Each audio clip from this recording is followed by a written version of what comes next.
Ay mga kalambat, tinanghali tayo ng gising. Alas 12 na pala ng tanghali mga kalambat. So, ayun mga kalambat, hindi natin nasa tatanghalin tayo ngayong araw ng gising mga kalambat. Kasi, ah, tingnan pa natin yung mga ginawa natin mga content sa FB at YouTube. So, ayun mga kalambat. So, kaya siguro isa yun sa dahilan kung bakit tayo tinanghali ngayon ng gising mga kalambat. At saka pala mga kalambat, papakita ko sa inyo yung ito mga kalambat yung helmet. Helmet natin mga kalambat. So, ayun mga kalambat. Ninasabihin kung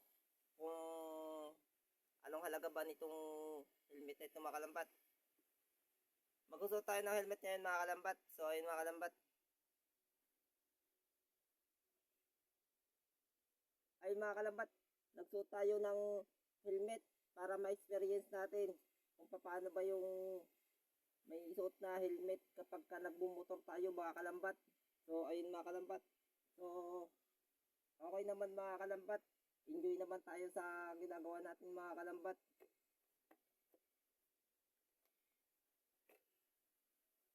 Okay naman mga kalambat. Enjoy naman tayo sa ginagawa natin mga kalambat. So, ayun mga kalambat. Hanggang dito na lang tayo at maraming po salamat mga kalambat.